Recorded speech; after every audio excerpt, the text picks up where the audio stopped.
He had been having symptoms for a while. He ended up...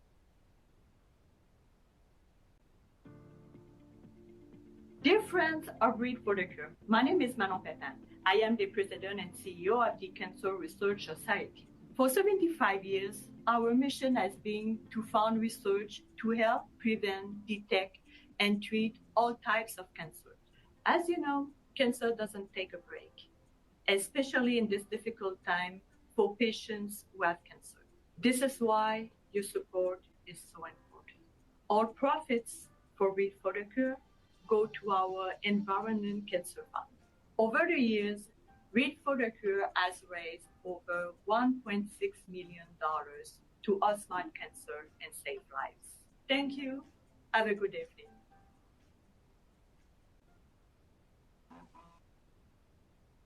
Hey, everybody. To our fourth Read for the Cure event of 2020, hosted from my dining room here in Toronto. I'm Johanna Schneller, and with me from their own homes and I think one newsroom today are authors Robin Doolittle, Sean Michaels, and Emma Straub. Although we can't be together in person, we have nearly 300 guests joining us from across the country, all in a united purpose to outsmart cancer. We say this every year, and we'll say it until we don't have to say it anymore. Almost everyone has a friend, neighbor, colleague, or family member who's been touched by cancer. Cancer is the leading cause of death in Canada, and based on current statistics, 1 in 2 Canadians will develop cancer during their lifetime, and 1 in 4 will die from it. But we fight, and we thank you for joining us in the fight through your participation in Read for the Cure. Okay, so this is the time when if we were live together, I would say raise your hand if you've been to more than one of these events. We're so grateful to people because a lot of you do turn out year after year, and we do know that. So fill in those chat boxes. Say, you know, I've come 3 times, I've come 4 times, this is my first time. We'd love to hear from you. You probably know that Read for the Cure was originally created in 2007 by a group of women from a West Toronto book club called West Side Stories, whose members and loved ones had been directly affected by cancer. While many people run or walk for the cure, Christine Bigger, Emily Babiak, Sarah Street, and Susan Culver wanted to acknowledge the important role of reading in their lives and to bring together book clubs and readers to raise funds for cancer research. They joined forces with Penguin Random House Canada, and thus was born Read for the Cure, with events organized in many cities across the country. And we're now in our 13th year. Read for the Cure, presented by the Cancer Research Society, is this year accessible to supporters across the country and beyond. And thanks to support from readers and donors like you, as we heard earlier, over $1.6 million have been raised so far to finance some of the best environment cancer research conducted in Canada. If this is your one Read for the Cure for the year, here's a few housekeeping notes. There's a Q&A box below your screen, so please type in questions for our authors at any time during the program. We have a team behind the scenes who's gathering the information so that we can get to your questions later in the presentation. We'll also be showing images and information on your second screen, something to note if you've maximized your view. And we have a resources section if you're looking for program information. While you're at it, check out our digital gift bag for promotions from our amazing partners. Over the next hour or so, this is how it's going to work. Each of our guest authors will take a turn to speak about their books and their writing process. And we'll hear from a group of cancer researchers about the work that you are helping to fund, thanks to Read for the Cure. And then we'll get to our Q&A and announce the winner, who's drawn from our guests, of a signed cookbook. I have been a host of Read for the Cure, I can't even remember how many times. And I really miss seeing all your faces and overhearing your conversations about books and how you're changing the world. But I'm really glad that we're able to be together, even virtually, even here in the ether. So really, thank you all for coming out. And now I'd like to introduce a welcome video from Read for the Cure's presenting sponsor, Penguin Random House Canada, the CEO, Kristen Cochrane. Everyone, my name is Kristen Cochrane, and I'm the CEO of Penguin Random House in Canada. And it's my great pleasure on behalf of all of my colleagues our authors, and those appearing at these events this year at Read for the Cure to welcome you all. I think it's so especially disappointing that we are in the position of celebrating and marking the 75th anniversary of Cancer Research Society and their work and not being able to do so in person.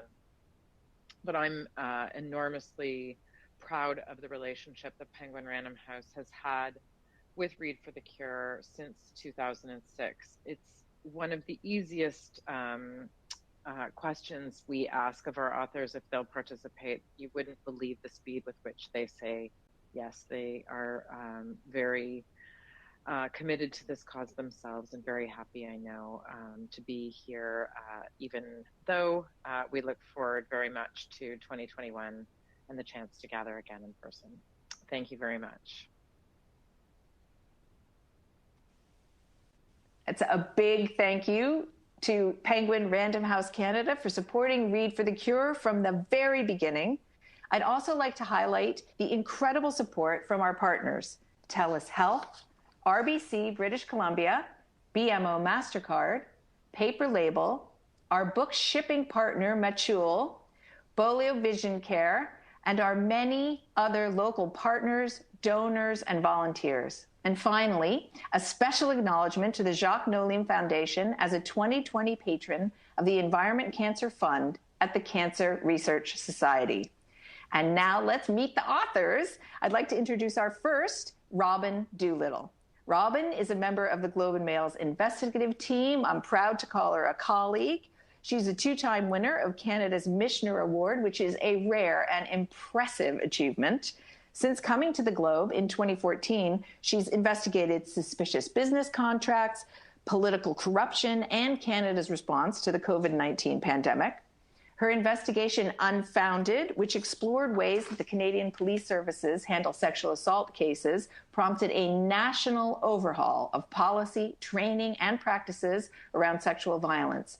That series was awarded a National Newspaper Award for Investigative Journalism, among many other honors, including 2 awards at the International Online Journalism Awards.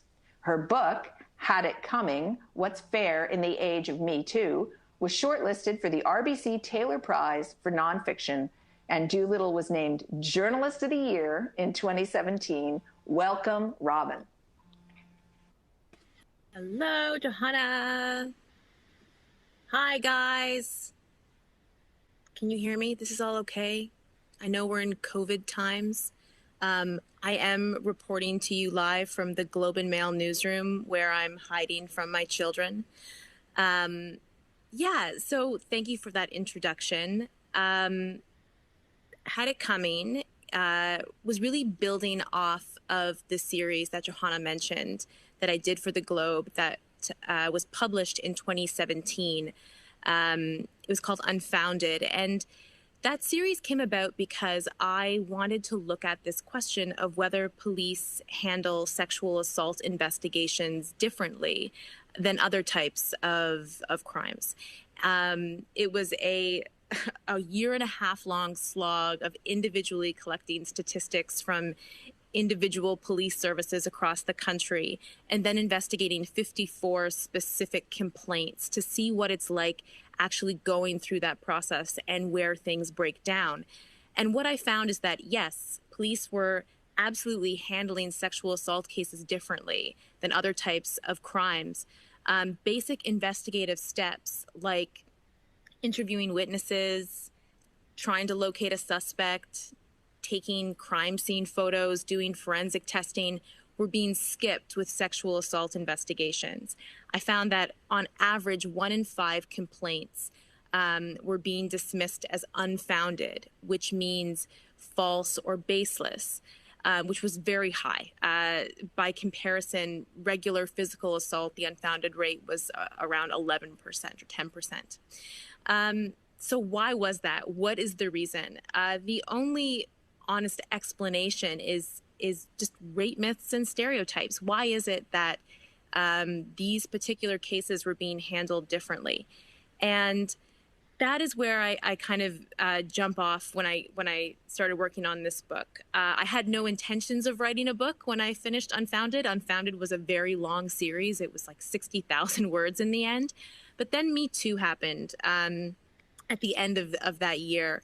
And I saw the conversations that were happening. And I was really interested in kind of this idea of how we are going to move forward and make things better. I wanted to take kind of all that I'd learned about rape myths and stereotypes and the way that they are so ingrained in us that we can't even see them.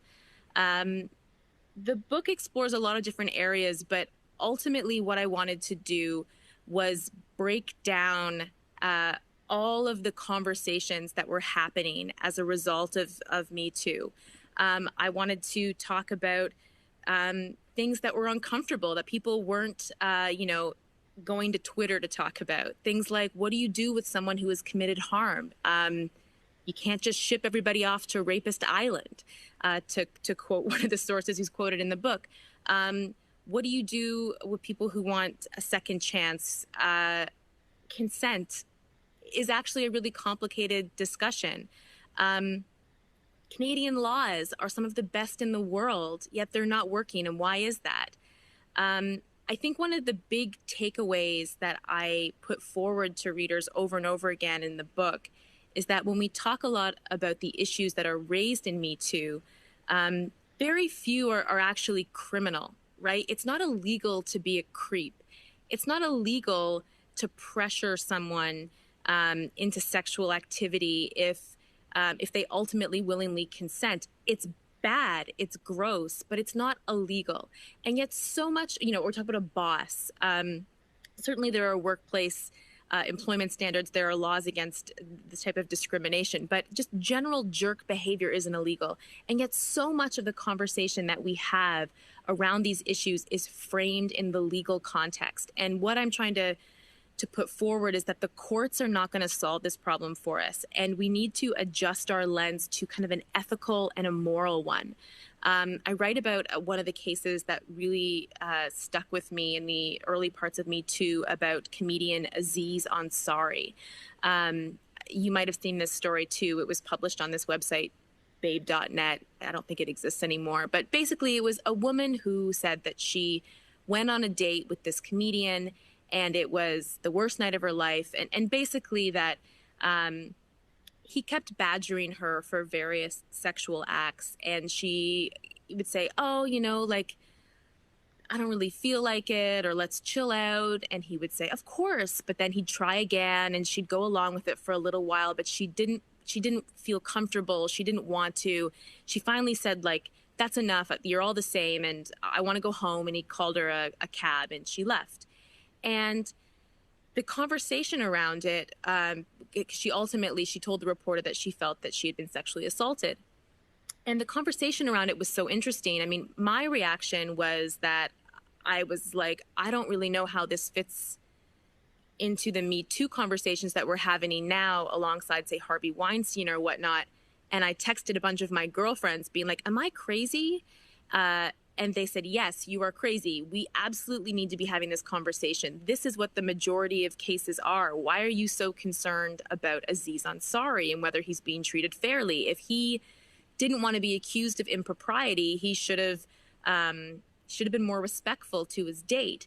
I'm saying all this to say that this was a really interesting conversation that I had with my friends, that I wouldn't have posed that question on Twitter because I know that it would have went horribly, horribly wrong.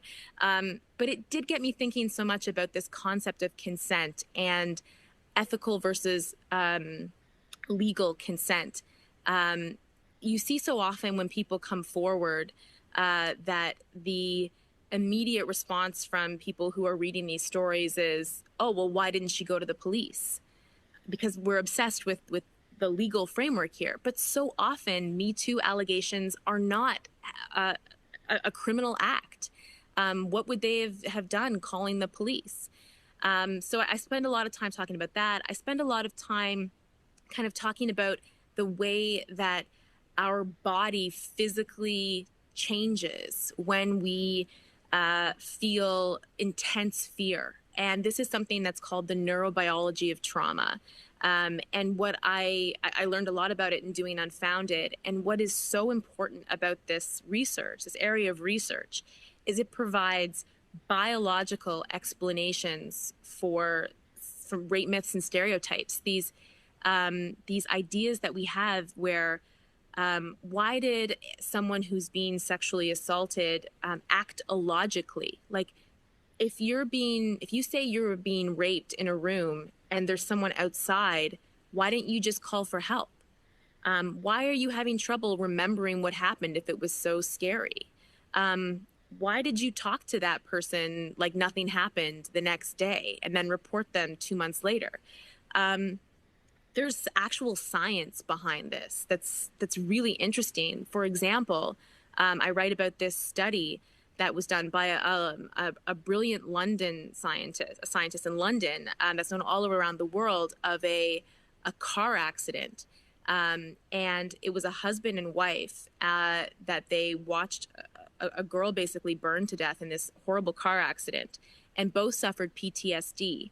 And when they scanned their brains, when they were remembering the incident, the part of the wife's brain that went completely down and dead was the area responsible for speech. The part of her brain that was responsible for being able to talk or vocalize anything was offline. That's just one of the examples that the kind of the neurobiology of trauma is really useful in understanding. It also talks about the way that our ability to process memory changes in periods of intense fear. It talks about how we, under intense threat, will revert to kind of our intrinsic socialized mechanisms for getting out of danger. So for women, that is sometimes going along with something, being a pleaser, just wanting to act unthreatening and just get this over with. I mean, these are all things that I think, if you're not educated about them, can seem really suspicious. And that's so much of what I'm trying to talk about with this book is, if you have a question, if you're like, well, why would that happen? There's probably an answer. So that's a big part of it. And then finally, kind of the role of social media and how social media has been the greatest asset to this movement. And also it's been complicated having conversations on social media. And the role that it plays, and I mean the platform that it has given people to come forward is invaluable. And how do you weigh that against the ability to kind of talk through some of these topics? I did events for this book for about 3 months, I think, and at every single one of them, I think either an open question or someone pulling me aside after, a man kind of asked me, this is so great, this is so important, but what do you do about false accusations? And some of the women of you watching might go, what are you talking about, false accusations? Like, they're so rare, they never happen. But what I can tell you is that the fear of being falsely accused is very real. And by just simply dismissing that fear, I'm not sure that we alleviate it. I think when you talk through, like, what exactly are you afraid of? This is what the actual research is. This is how common they are. You're more likely to get hit by lightning than being false. You are more likely to be sexually assaulted than be falsely accused of sexually assaulting someone. But talking through those issues, because they are complicated. So I think that I'm so excited for the conversation we're going to have today. I'm so excited to hear from the other authors, and I think that's a good spot to leave it.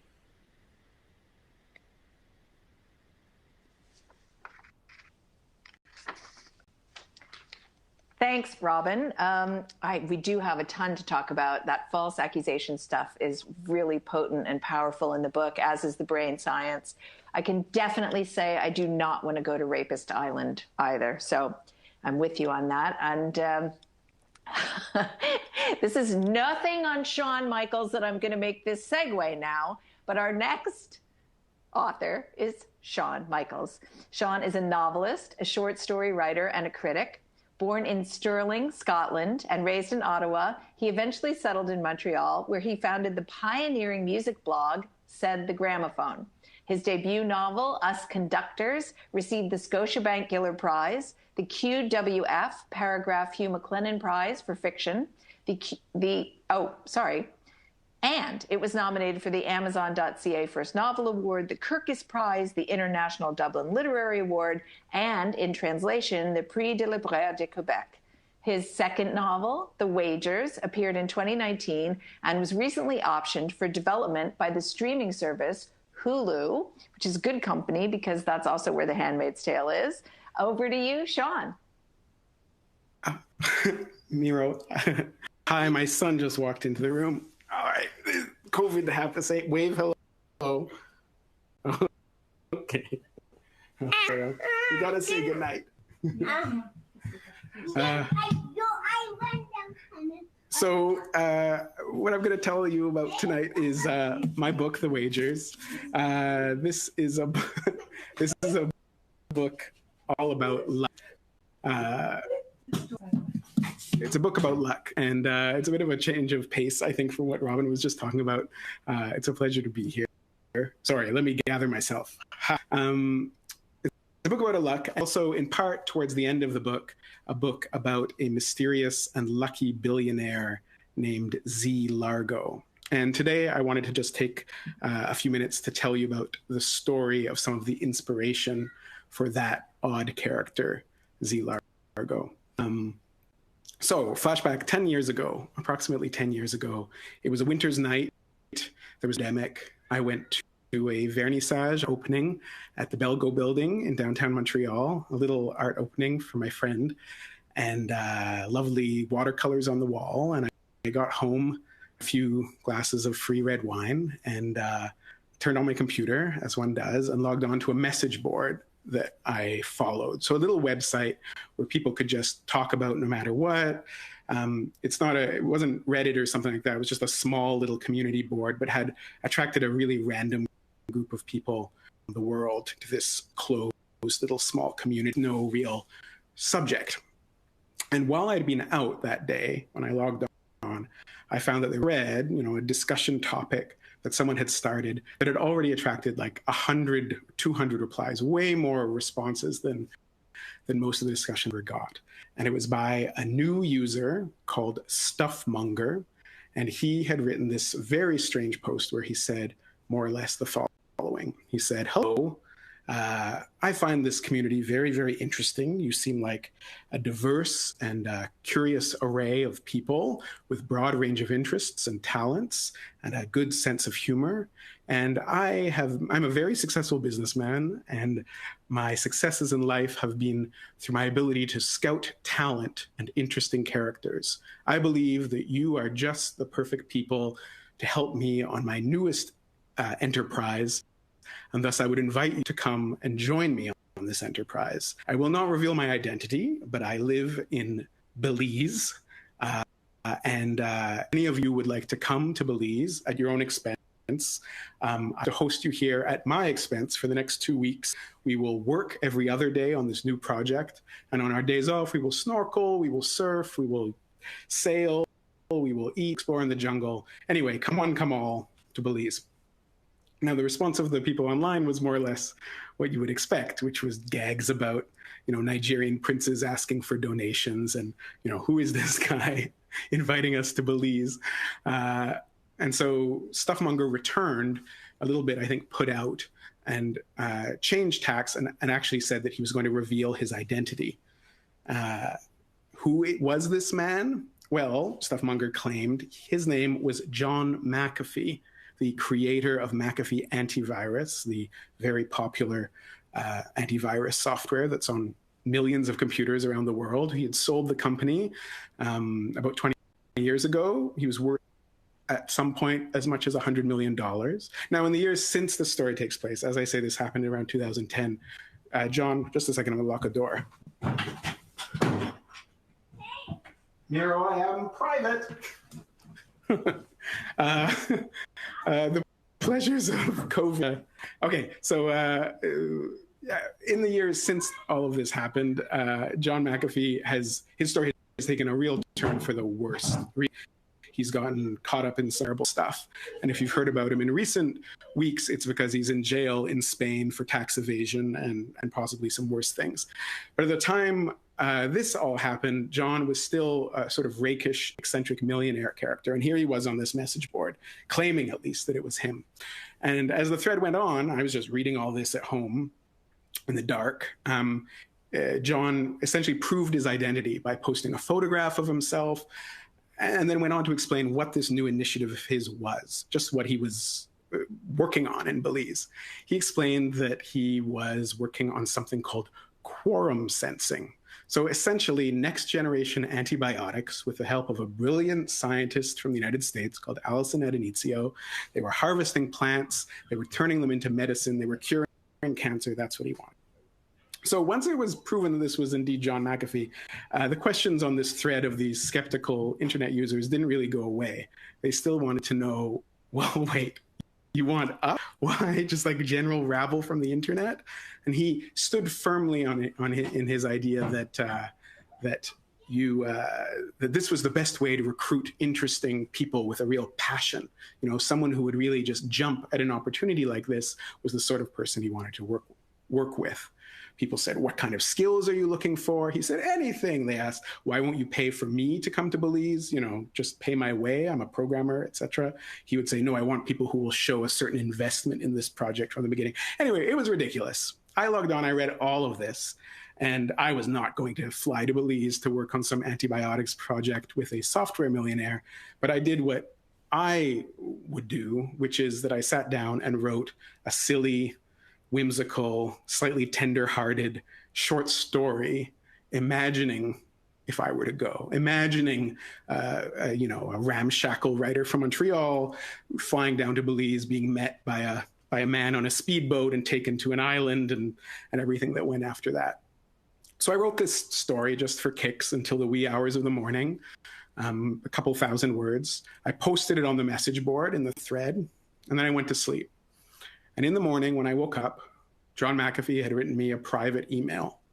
And he said that he enjoyed my story very, very much. And he wanted to invite me to Belize and pay my flight. And by the way, here's the ticket. 2 weeks later, I flew to Belize. And I met John McAfee, and I got onto his speedboat. Now, what he had proposed to me was not that I join him in this antibiotics quorum sensing project. He said, never mind that. I have another idea. I'm going on a trip to the Rio Dulce River. So from Belize to Guatemala, to one of the most beautiful jungle river canyons in the world. I'm sailing on my catamaran with a crew. Why don't you come along? I said, well, who would be going on this trip?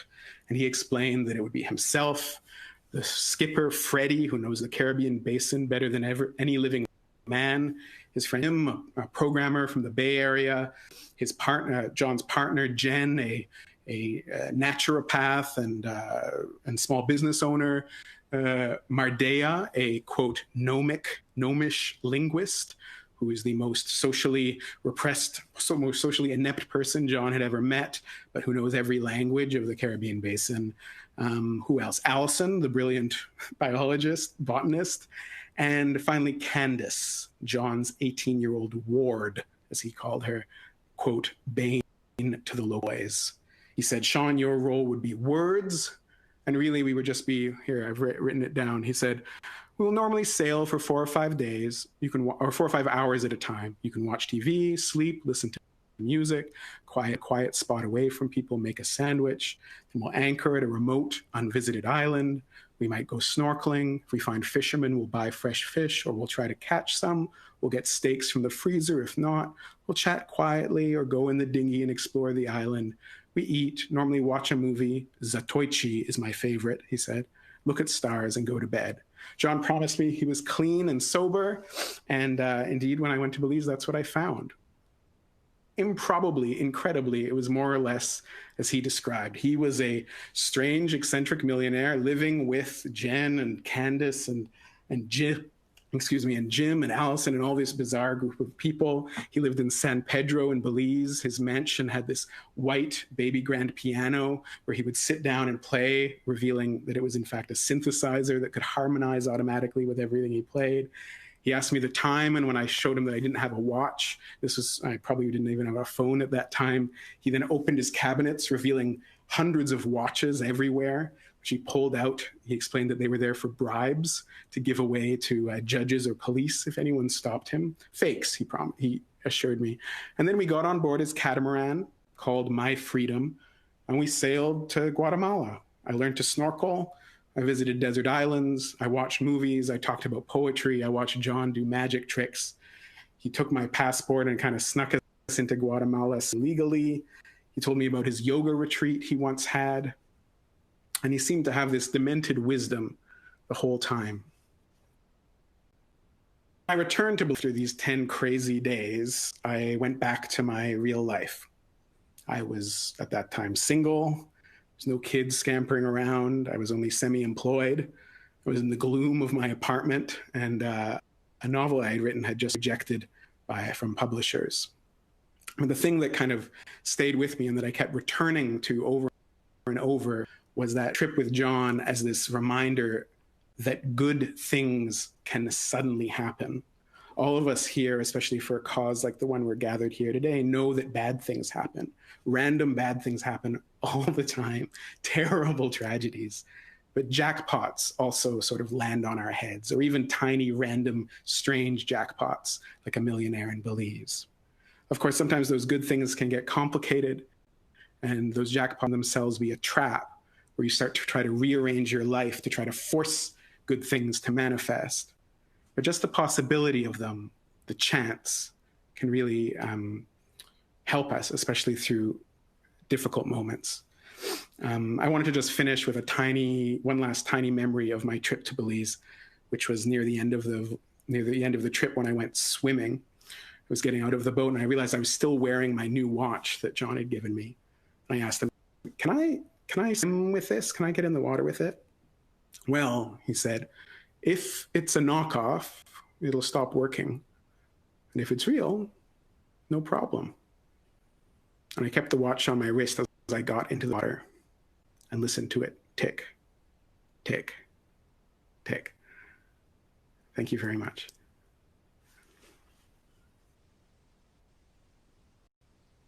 Well, okay. So that was me listening to your story. My mouth was on the floor. Your book is full of incredible, magical things, and the inspiration for it is equally magical. That was fascinating. And I'm sure I speak for everybody when I say it was delightful to see your son and to see how much he wanted to be in the room with you. Kids absolutely know when you're in the middle of something else, and they can't wait to be part of it. So I think it was very sweet, and one of the silver linings of having to do this from our own houses. So thank you, Sean. Our third author is Emma Straub. She is the New York Times bestselling author of The Vacationers, Modern Lovers, Laura Lamont's Life in Pictures, and the short story collection Other People We Married. Her newest book, All Adults Here, was released earlier this year to great acclaim. Her books have been published in 20 countries, and she and her husband, as if they're not busy enough, own an independent bookstore in Brooklyn, New York called Books Are Magic, which I'm sure we can all agree on that. Over to you, Emma.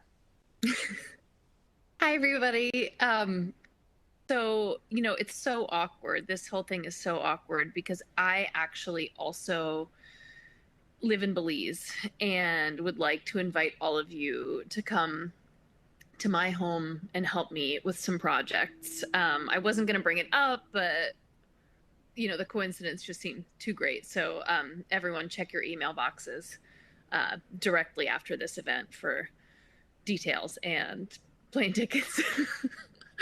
I am so sorry not to be there in person, especially now that I know how terrific Robin and Sean are. This is a wonderful event, and thank you for having me. So All Adults Here, my latest novel, was published in May, or as I think of it, approximately 100 years ago, or maybe not at all, depending on how you measure time right now. I don't know how things are in Toronto and in Canada, but in New York City and in the United States of America, things have been truly wild, and continue to be every day. Sorry, I have so many notes. Okay, so one funny thing that I wanted to say at the beginning about writing a novel is that, personally speaking, I find is that you don't actually know what it's about until you're finished. And then once you're done, you don't really know what it's about until it's published. And then when other people start to read it. And then on top of that, you know, you layer in everything that's happening in the world, and it becomes interesting to look at this object that you have produced, you know, years later, because publishing is so slow, and to say, oh, you know, I thought I was going to write a book about cheese. I thought that All Adults Here was going to be a romance novel about cheese. But lo and behold, you know, it turns out that I wrote a book about the interdependence of a family in crisis, and, you know, that I thought I was writing a book about living in your hometown. But then what happens when the book is published and you do live in your hometown, but you can't see your parents or anyone else you know except through a Zoom screen? It sort of changes it a bit. All Adults Here is a story about a family. They're the Stricks, led by their matriarch, Astrid Strick, who in the first sentence of the book sees an acquaintance, a woman who she's known for 40 years, get hit and killed by a speeding, empty school bus. What happens is, you know, a cascading set of circumstances about Astrid, about her 3 grown children and their children, and really just what it feels like to be in a family. I wrote the book because, as the mother of 2 small children and the daughter of aging parents who still lives in the place where I grew up, I was feeling particularly stuck. Stuck, you know, not just in a particular place, but also stuck sort of in my choices, and stuck in service, really, to the generations both above and below me. And when I feel stuck in something, I like to write about it.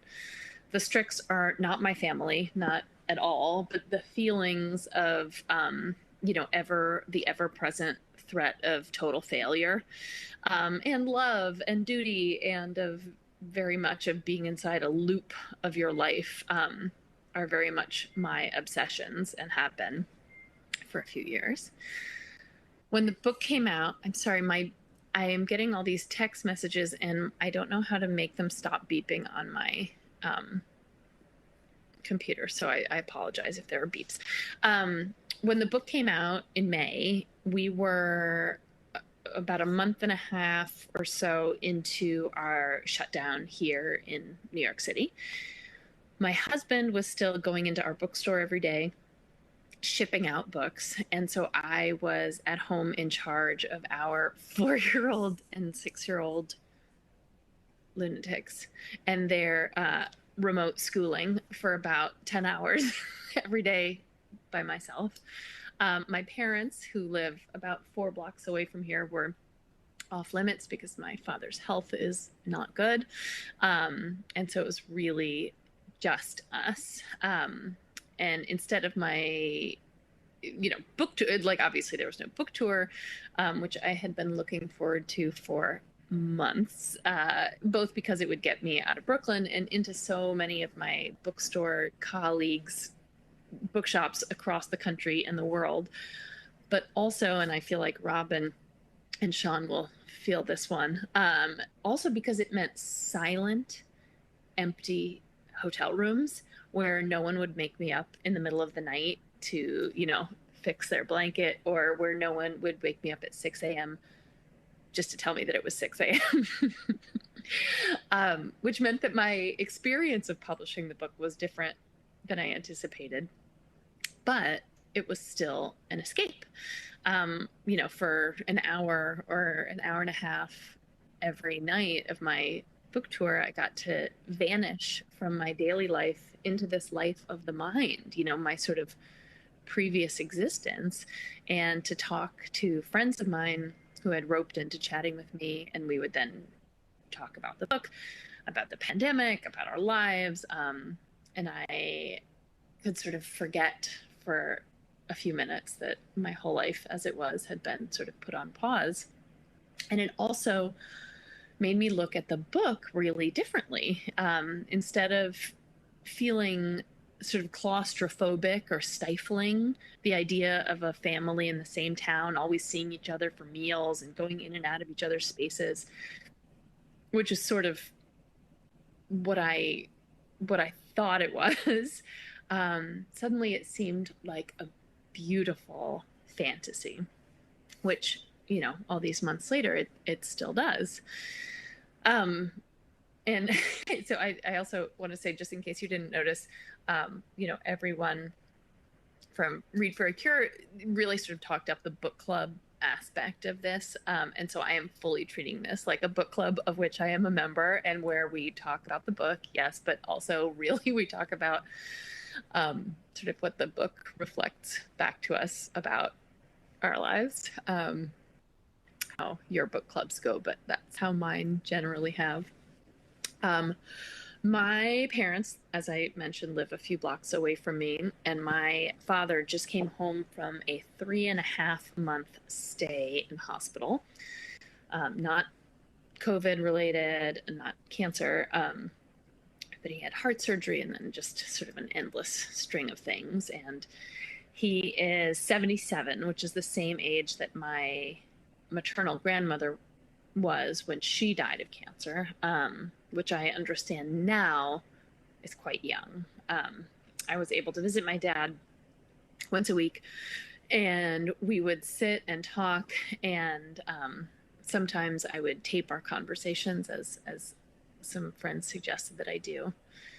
I was 7 when my grandmother died, and my oldest child is 7 now. We have always spent an enormous amount of time with my parents. Staying in New York was very much to do just that. All Adults Here is very much about sort of the conveyor belt system of life, how we all keep moving along, sometimes without even noticing, from one phase to the next, sometimes in a hurry, sometimes kicking and screaming. And lately in particular, I can't help but think about my mother losing her mother when she had small children at home. Her parents lived across the country, and I remember the cemetery, and I remember the brown box that held my grandmother's ashes, which looked to me at the time exactly like the VHS tape boxes that we would rent from our local video store. My mother was a grown-up and a wonderful parent, and so I don't think I had any idea of what a massive shift had just happened in her world. And I think that, the older I get, the more I understand how short generations actually are. And we were talking about this in the chat a little bit earlier, just before the event, how parents are always doing everything for the first time, no matter how old their children are. I realize sort of as I'm talking that what this pandemic has done for me is to totally flatten the way that I think about my work and my life, the distance between those things. Looking at it straight on, if you just read All Adults Here, it's not autobiographical. Those characters are not my family members at all. But if you ignore the characters and focus on the feelings, it is. It feels a little bit like the Wizard of Oz, pulling back the curtain, little Toto sort of tugging at the curtain and showing Oz at the controls in the Wizard of Oz. But there you have it, Canada. You know, and I know that there are a lot of book clubs here tonight, and I do think that, you know, this is the kind of thing that I like to talk about in my book clubs that I've been in, which is, you know, what's your relationship like with your mother, right? What's your relationship like with your adult siblings? What's your relationship like with your children? You know, all of that. That's the juicy stuff and of life, and that's what this book is all about.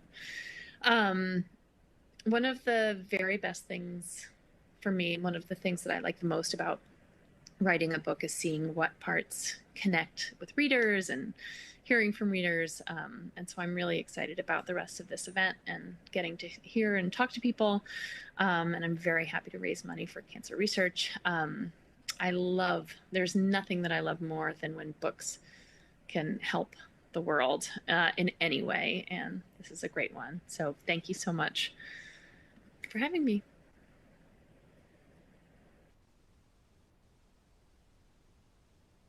Thank you, Emma. Yes, I think some of my book club members might be watching tonight. We've been together for 30-something years as a book club, and at a certain point in our monthly-ish dinners, someone will say, oh, I guess we should talk about the book.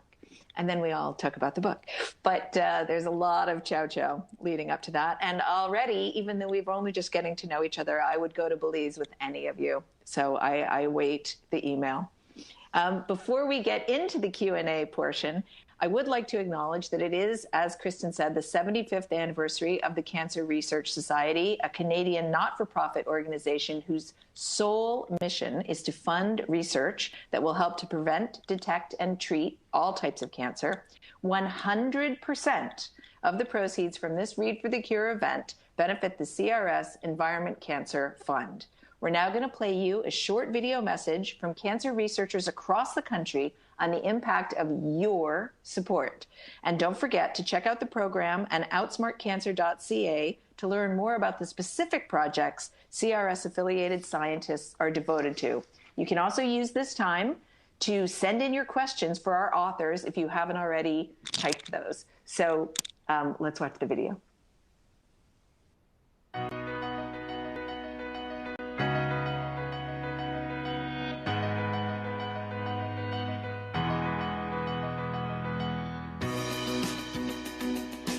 Cancer research means hope.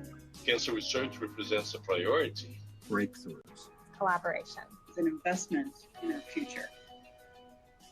A passion for science, gratitude to the donors, and a sense of duty to society in doing research that will bring the means to control cancer. If we continue to invest in cancer research, in identifying environmental risk factors that we can tell people about so that they can change their behaviors. So we try to take an unbiased approach to find how the cells divide and how cancer cells divide and try to stop them. And this way we can actually win the battle against cancer. I'm motivated by the very people impacted by cancer research, those that are living and thriving with cancer. When I go out into the community and meet with these people, my team of researchers, we listen to their stories. We listen to how cancer has impacted them, and not only them, they're also their family and their community. And when we return to the lab, we're motivated even more to try and solve the cancer that they're living with. We're at a place right now where there's a huge amount of momentum from taking breakthrough discoveries right through to the clinic. To lose this momentum, I think, would be a great tragedy. So I think it's really important to keep donating to cancer research. Cancer doesn't discriminate. All of us have been or will be touched by cancer at some point in our lives. And investing in cancer research means directly contributing to the fight against cancer. Because there are many battlefields in the war against cancer, and they all require a lifeline of financial support. Because every new discovery represents promise for improving a patient's life. Cancer remains the leading cause of death in developed countries, and without your support, scientists will not be able to find better ways to cure cancer patients. Investment in cancer means increasing the probability of finding the cure in our lifetime. Right now, things are moving so quickly and so rapidly, and so much progress is being made. It really keeps me motivated, and really the whole cancer research community moving forward. And that's why I think the work of the folks at the Cancer Research Society and all the volunteers and all the folks that donate is so important.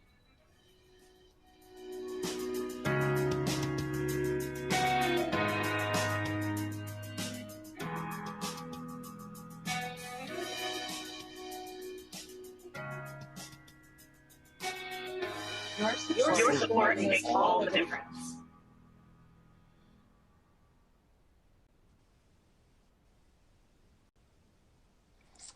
Yeah, I hope all of you out there in the ether with us can feel that we're all a part of the same thing happening here tonight. And so let's all just buckle up for the Q&A. Hi, everybody. Your books are all so different, but I've been looking for sort of common threads in the, among them.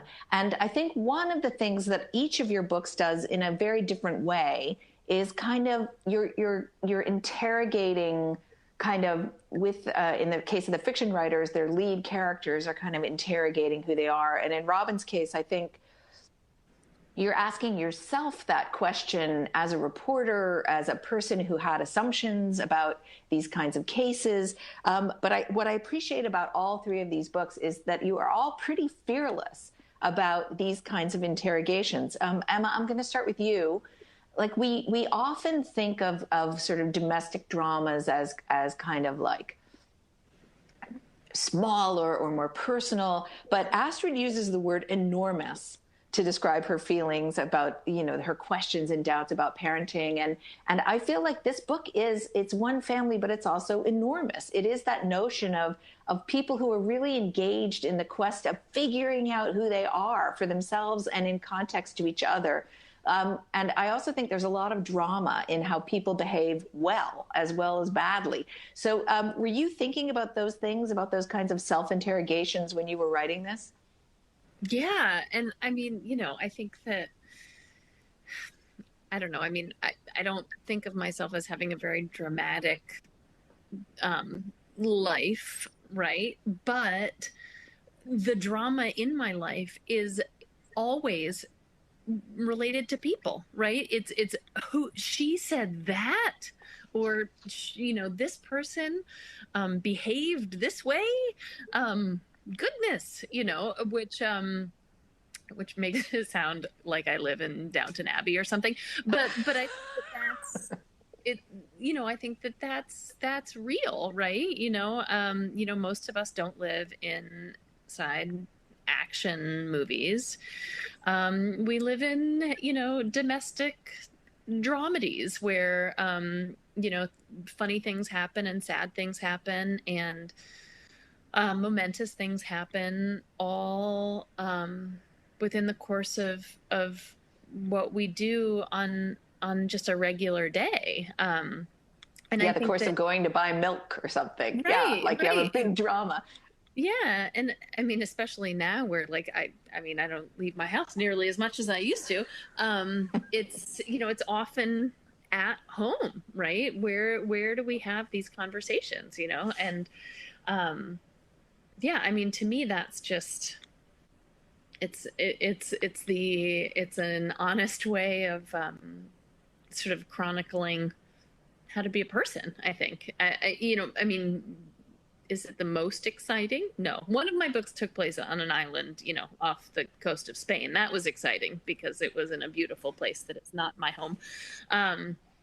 But, I mean, for my money, that's what I'm interested in, right? I mean, even if I go, read a science fiction novel or a fantasy novel, what I'm actually interested in is how the people are feeling, right? No matter what the sort of set dressing is. I don't know if that answers your question remotely, Johanna. It does, absolutely. Sean, your main character is a comedian.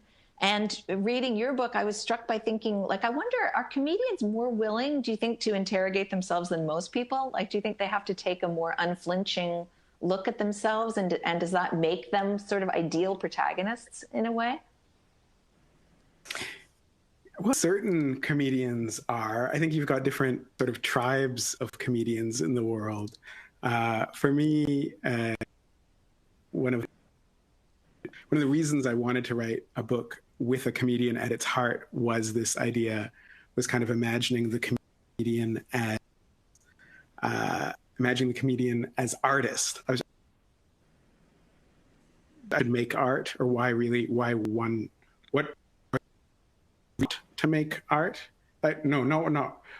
What are not the reasons to make art? Like, what should we avoid? What are the traps that you brought into about art making? Anyway, and I thought comedians were great. Like, I could have written a book about a novelist. In fact, have a sort of, as one of its villains in a way, and one of its antagonists as an award-winning Canadian novelist. But I could have made the main character a novelist. I could have written a book about a poet. But idea of kind of choosing an occupation that feels like like comedians are the shabbiest artists. Very few people artists in Canada. In fact, there's a mini controversy about whether they should be eligible for arts funding. They're really, I mean, a good comedian is doing the same thing of looking in the mirror and trying to examine themselves and kind of make something creatively expressive out of it.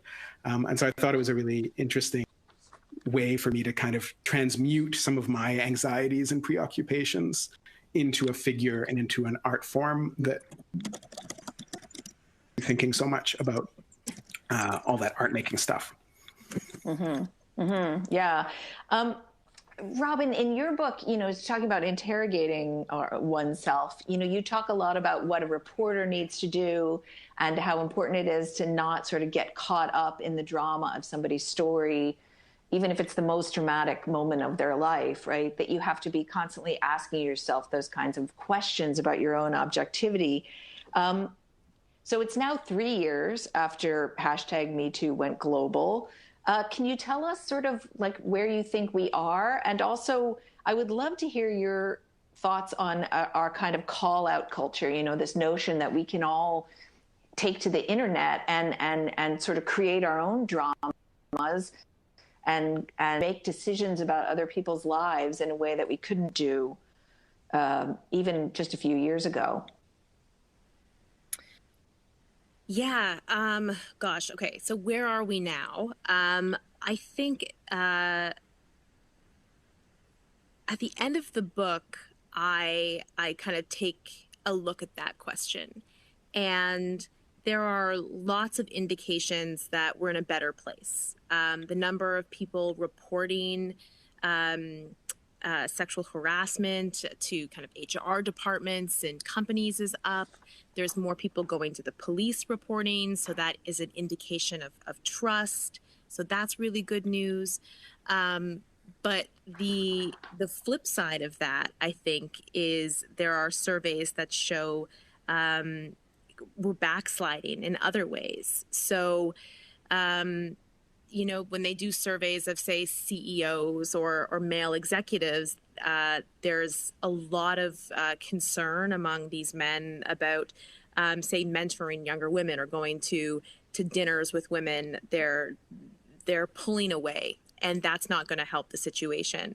They did surveys of millennial men in the workplace, and I think something like 1 in 5 thought it was okay to give an uninvited shoulder rub at work, to look at porn at work, for a boss to kiss an employee on the cheek, like just kind of stuff where you're like, oh God, like you're supposed to be the young woke crowd. Like, why do you think that that's okay? So that's all discouraging. But ultimately, the fact that we're having these conversations, I think is what's ultimately going to save us, which kind of is a segue to cancel culture. And it's funny. I mean, I think it's really, it's difficult because on one hand, I do think we need to give people, I'll speak like, as a woman, when a man says something, if they want to have an honest conversation and I think they're saying kind of some things that are problematic or something, my instinct isn't to jump on them for that. I'd rather kind of talk through, or, we all participate in this. This is not just a man problem, like women participate in this too. I write in the book about, recognizing how I uphold rape myths and stereotypes in my own life, and judgments I've had on women, and having to, we all want to see ourselves in a positive light, right? Like that's the hardest thing is kind of looking inside and going, oh, like that's not okay. I think with cancel culture, especially since I've been talking about this book and I've had some really great discussions with people, it is easier for me as a white woman to say that I don't think that we should be tearing people down, because I have one, I have a huge platform through the media, and a position that I have that ability. And is cancel culture canceling, or is it just holding people accountable? And I think that it's not all or nothing, right? It's not one thing or the other. I think some elements of cancel culture are really unfortunate, that really hold back progress. And I think other parts of cancel culture are pushing this forward. People have to be, it's not a bad thing for someone to pause before they say something and think, is this going to get me in trouble? Am I being careful in my words? Because words do hold a tremendous amount of power, and especially when they come from people who are in a position of power. So all of that is to say, it's not easy. It's super thorny, complicated. I think we're moving in the right direction in some aspects, but I will say that especially in workplaces, I think we're backsliding. Wow. It's interesting. You mentioned how we should all take a moment to sort of pause and listen. And it's interesting that reading each one of your books, I was really struck by the degree to which humans really long for and need to be listened to and need to be heard. And that's true in the novels as well as in your book, Robin. And this is for any of you. Like, how much was that a factor when you were creating your characters and your stories? And Robin, when you were telling your story, like, how much was that awareness playing in your heads as writers about people's real tremendous desire to be seen and heard? I can go first. Sure. I mean, okay, so like right now, part of the reason I'm at the Globe is because I'm avoiding my children. The other part is that I'm in the final legs of an investigation I've been doing for 2.5 years that hopefully is going to run soon if I can get it done. But it is involving me. It's not, it's in the same kind of umbrella as some of my other reporting, but it's involving speaking to people who've had very upsetting things happen to them. And there's a huge challenge as a journalist when you're talking to these people, because they give you so much trust, but also power. They're giving you their story, and with the understanding that you're going to represent it accurately. And it's not that I don't know any, there's a couple, but for the most part, journalists are never setting out to not represent something accurately. But what I found so often is, you can quote someone from a tape and they feel they've been misquoted because it didn't represent the part that was the most important to them, or, why did you focus on that? Yada, yada, yada. They don't remember saying something, yada, yada, yada. It's such a tricky relationship. So on one hand, you're balancing, are you capturing their stories correctly? On the other hand, often this is the first time they've ever told someone outside their circle. So there's an element of kind of getting things off their chest. A really difficult thing is they often tell you everything and then don't want a lot of it printed, but they just want to tell you. And then the other element, the hardest, is I can't, for my pieces, because I'm an investigative reporter and I have a very long time to work on these things, I interview hundreds of people for a piece or a series. 15% might make a story. And if someone feels that they've been ignored or invalidated and there's other things, sharing something with a reporter and then it not being published can also feel traumatic. And so it's a really difficult balancing act, and it requires a lot of communication and what you mentioned earlier about being objective and kind of stepping back and making sure that the roles and lines are always clear, but while also, I'm a human being, and trying to be a good person and hear this person's comments. So yeah, I absolutely like to get everybody's sort of story all at once is a lot. Sean, do you think that's fair of your book, that your characters really seem, especially your protagonist, needs to be sort of seen, or needs to be seen in a new way? Was that something you were thinking about too when you were writing? I think it's interesting what Robin's saying, even about the kind of the contrast or the tension, I guess, between the desire to speak, or the importance of kind of expressing, communicating to others, and then the tension with kind of the need to be heard, the need to be acknowledged, need to be validated, but stepping aside from people being the victims of or abuses, that kind of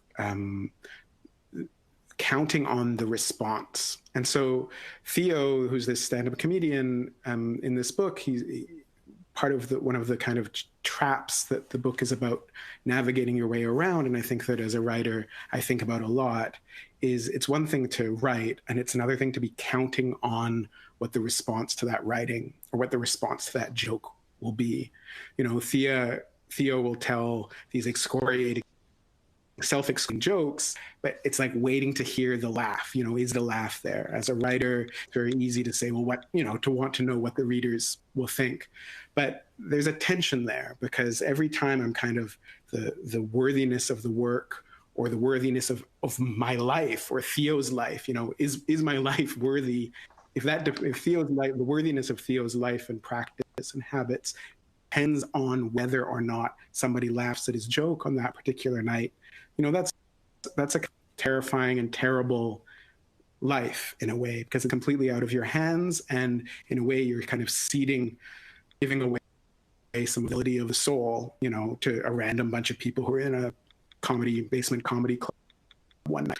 And so I think that human being, as an artist and as a human being, we have to kind of live and navigate this tension between, all of us need to try to make good works, leave good impacts on the world, be good people, and at the same time we have to a little bit inure ourselves to just waiting to see what the results of those actions are. We have to kind of do things for their inherent worth, or their inherent value, rather than just counting on what the outcome or the response will be, which is really hard.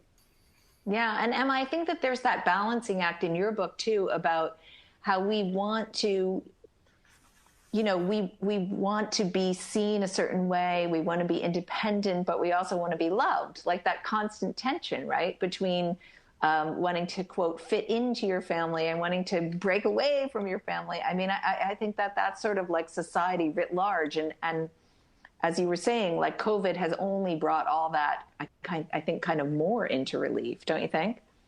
Yeah. I mean, as I said, I think, when I wrote the book, I thought that it was about, what it feels like to be sort of stuck in this place where you're, where you're always surrounded by, your family members or people who have known you your whole life, and so who see you a certain way. But then when it came out, of course, we were all at home. And so you never ran into anyone. And boy, if you did, wouldn't that be exciting? So yeah, I mean, I think that it is, it's a complicated thing, right? To be a person and to be a part of a family and to understand what belongs to you, and what's important that exists just for you, and how, how much you have to bend in order to be the person that your family wants you to be. It's all complicated. And, I think in some ways, this quarantine has made it, has given me such a rosy view of family that, like, I think I'm going to be just an insufferable family member when this is over. You know, I'm going to be like planning family reunions and like flying to visit people all the time. And it's just going to be so tedious for all of them. So I know that we're anxious to get to a lot of the your questions out there. And I really want to get to a couple of those, but I'm going to ask you all first, just very quickly. Sean, you write that gambling is sort of a chance to stake yourself against the universe. And I wonder if you all don't feel that that's true of writing too, that you are sort of throwing your words out into the void and kind of staking yourself against the universe in that way. Do you feel that way, Sean? Maybe, yeah. But I think I'm growing to think that the way to do it is you want to throw lots of low stake bets instead of one big one. You know, you don't want to save up your whole life for that one roulette spin. You want to be rolling dice, you know, every day as wherever you go. Yeah. Yeah. So what kind of kids were each of you? Like, just briefly, like sort of a couple of sentences each. Robin, what were you like when you were little? I'm sure I was completely insufferable. Like I read a tweet somewhere that journalists are like failed theater kids. And I think that is so true. That, yeah, I was the like 6-year-old who was always like, Mom, like, Mommy, Daddy, like, watch me. I've put on a play, or I want to dance, or like they'd be sitting with their friends and I'd be like, everybody needs to stop because I have created a routine. I cringe at, like, I'm sure like my teachers just hated me because I was always kind of interrogating the rules for the, like, you say I can't wear a hat. Like, I have a very clear memory. Sorry, you said a quick answer. No, this is good. The teacher telling me, like, you're not allowed to wear a hat inside. And then at some point I learned that women could wear hats inside. Like, we're talking about, like, you know, like nice, like, hats, that it was socially acceptable. And I proudly went back the next day and I, like, had my, like, toque on and I was like, no hats. It's like, no, like, women are allowed. And then he said, only if you have matching gloves. And so the next day I came back with like matching gloves and a toque and I sat there and I'm like sweaty. I'm in this portable. And I remember him just saying like, why? Like, why are you doing that? Anyway, that was me as a kid. Born to be a writer. And what about you, Emma? Would your people have been surprised when you turned out to be a writer? Oh no, I was always a writer. I mean, I think that, you know, for better or worse, I've always been exactly the same, which is like, you know, too chatty, rushes through everything, wants to make a joke, and would rather eat like a chocolate sandwich than anything else. Like, it's just, I'm a very consistent person. Sean, do you remember the first thing you wrote that gave you pleasure? Like, do you remember thinking, oh, I can do this now? Well, I was just showing my son's 4.5, and we've been reading from Lloyd Alexander and J.R. Tolkien. And so it's bringing me back to everything that I love. And I pulled out a book I wrote in first grade with some of my friends called The History of the Unicorn that I've hung on to. A great epic about where the unicorn came from, which you'll be happy to know came from it was a horse with a trumpet who helped out some wizards, and then it became a horn on her head. So if you've ever wondered, that's the history of the unicorn. Coming out with Random House in 2022. Wow. Well, I'm glad that we I'm glad we solved that mystery. So somebody in the audience was asking you, Robin, if there was like a story that you heard that really stood out for you in all of your reporting, like either from a person in the police or a survivor, or was there sort of one story that really summed it up? I think one was a woman I caught at the early stages. She had just reported it. I kind of put out a note to all the rape crisis centers in the country that I was doing this project. I had to get interviewed by the executive directors to see that that I wasn't going to exploit these stories, yada, yada. But then the rape crisis centers started putting me in touch with people. And this one woman I got in touch with really early on, and which enabled me to say, like, every time you have a conversation with a police officer, like, please record it. So she has all these recordings of the interviews that she was having with the detectives during this investigation, which was so crucial for me, because usually you can only get that like way down the line. It's complicated, it's expensive, yada, yada, yada. But we talked a lot about this idea of, like, why would I go through this if I was making this up? Like, when you really saw the layers of how difficult it was for her. And, you know, there's just that fear of being believed was so common among people. And I would say of the cases that I looked into, the most prevailing thing that came up was, why did people come forward? It wasn't about themselves. It was because they were afraid that this person was going to do it to someone else. And that is what gave them the strength to do it. To come forward, to make a complaint, to go to police, because on their own, they would rather just not suffer through it. So that was, I think, a big kind of telling detail for me. Yeah, I imagine. So another question from the audience is to the fiction writers, both of you. Is there a sort of secret? Do you know when you've created a character who's going to live? Like, is there a moment that you recognize them, or do they come for you? Do you create them? How does that work for each of you? I'll start. You want to go first? Oh, okay. Emma, go ahead. Yeah. Oh, sorry. I think that for me, the minute that a character, and really therefore a book, becomes exciting is the first time a character does something that you weren't expecting. You know, like I always outline and I start with a sort of a very rough sort of skeleton of what I think is going to happen. But my favorite part of writing a novel is the first time that I veer off of that, because I realize that I was wrong, and the character wouldn't do that. They would do this. And then that's when I realized that I'm dealing with an actual person, you know, and that it's not just my sort of, you know, planning brain. I don't know. What about you, Sean?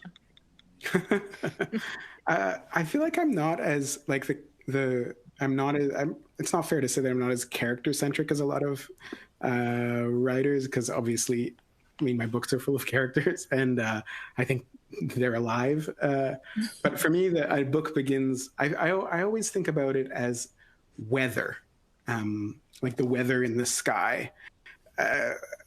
Books, when they coalesce in my mind, it's because I suddenly, usually quite suddenly, have an understanding of like the weather of a book.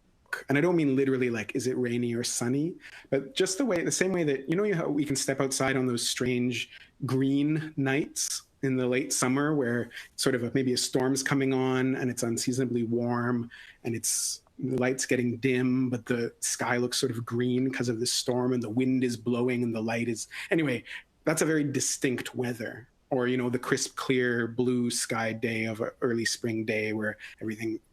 where the air feels very crisp, but there's sort of dampness everywhere, or the blizzard, or et cetera, et cetera.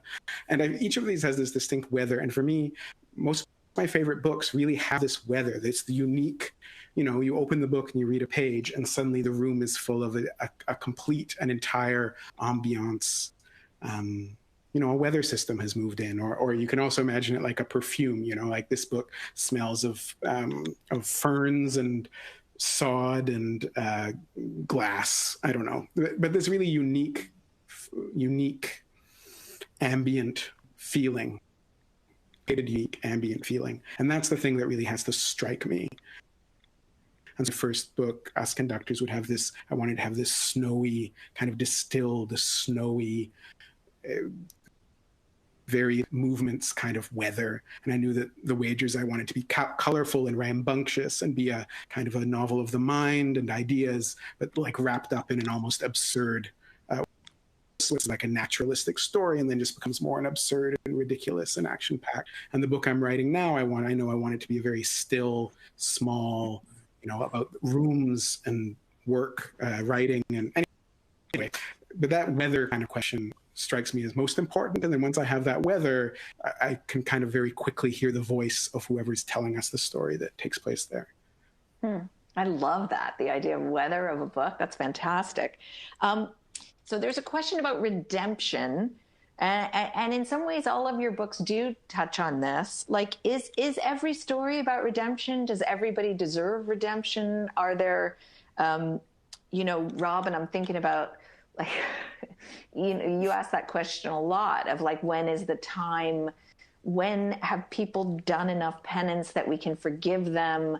Are these questions that were running through any of your minds while you were writing your books? Robin, maybe you want to start. The redemption question was always in the back of my mind when I was writing this, because I think that's, like, there's many big questions associated with Me Too. There's a cleaning shift happening, switch in the globe, so they don't know I'm here. So someone's going to come around the corner and be like, ah. Anyway, that's, I think, one of the big questions that's left is, what do you do with people who've committed harm? And there's obviously a spectrum of harm, right? Like, and in the book, I explore a couple different people, like Jian Ghomeshi, who has made kind of 2 attempts at getting a second chance, and both were not successful for a variety of reasons that I write about. And one of them is, say, the judge, Robin Camp, who in Canada famously asked a sexual assault complainant, like, if she didn't want to be raped, why did she not keep her knees shut? And he was ultimately removed from the bench. He resigned from the bench after being ordered just before he was being ordered to. And he went through so much training and soul searching, and I met with him, and I truly believe that he had seen the errors of his ways and where his kind of thoughts were backwards. Canada has this insane rule where you can be an oil and gas judge, which is or a lawyer, an oil and gas lawyer, and suddenly be assigned to the bench and be presiding over sexual assault cases when you have no experience in criminal law, let alone sexual assault law. But what do you do with that person? And I think it's a spectrum. I think it's all about, really looking in their, what does redemption mean? For him, he was allowed to be a lawyer again, but he's not a judge. And I think that that's appropriate, right? So it's a case-by-case basis. But I do think as a society, we need to find ways to move forward with people who have committed harm, not the really bad guys. I'm not talking about the bad guys. I'm talking about the middle, the spectrum people. The gray area people, yeah. The gray and kind area. Of we're all gray area people, Emma, don't you think?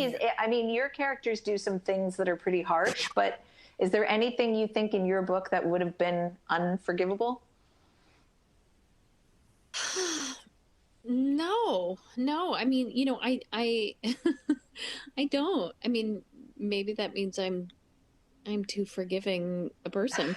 But I really can't imagine. I mean, especially like with my, with the family in the book. I think that some of them have acted badly, and some of them act selfishly, and some of them act in ways that they later regret. But yeah, I don't know. I mean, I think maybe like I'm not a grudge holder. I have, what's the opposite of an elephant's memory? That's what I have. Like, if someone wrongs me, I pretty much forget, and then I'm like, oh yeah, whatever. And then my husband is like, don't you remember? And I'm like, oh, it's fine. I just like, I let things go. And so, yeah, I don't know, I guess I'm like, my brain is set to like a certain auto forgive function. According to Ted Lasso, a goldfish A goldfish has a 10-second memory, so you might have the memory of a goldfish. I loved Ted Lasso. So Isn't that great? Yeah. So the goldfish memory is a useful thing. Yes, Sean, I could talk to you three all night long, but I'm going to throw the last question to you, Sean. Why do you write? I think my partner would say because I get really like nervy and weird if I don't. I think all of the things that are most worth doing in life are worth doing for the doing. And if there's something in your life that you know that if you can wake up and do, then you'll feel like that was a day well lived, then you must do that this week. Hopefully, I would say today, but let's be kind to each other. Ourselves. But yeah, I write because I think I have to. Oh, wow. Well, I love that. And I want to thank you, all three of you, so much for being with us tonight. I have a last couple of housekeeping remarks, but I really am so grateful to all three of you. I know it's a crazy, tricky year, and we're just as lucky as we can be to be together in any way that we can. So now I'm going to announce the winner of a special prize pack draw from our event guests. And the winner is Rhonda. Our team will be in touch with you soon to discuss the details, but congratulations. Thanks for playing our home game. Before we sign off, another big thank you to all of our sponsors, including our presenting sponsor, Penguin Random House Canada, RBC British Columbia, TELUS Health, BMO MasterCard, Paper Label, Beaulieu Vision Care, and all of our other amazing partners, donors, committee members, and volunteers from across the country. A special thank you and a shout out to the Next Chapter bookstore in Mississauga. And of course, and always, thank you, all of you out there, for joining us for Read for the Cure. You may know that we have one more event this season. It's on November 25th, and it features a lineup of food writers and their delicious cookbooks. Tickets are still available at readforthecure.ca. That is also a great site to check out amazing books and tote bags, which would make perfect holiday gifts, very easy to mail. So please visit readforthecure.ca to check those out and share the news with your friends, family, to help us support this impactful cancer research. We'll be sending out a recording of tonight's event as well as a participant survey. So look for that soon in your email. I really want you all to know that your support makes a huge, huge difference. Thank you to our writers, and thank you again to all of you. We hope to see you in good health next year, and we hope in person. Thank you so much, everybody. Good night.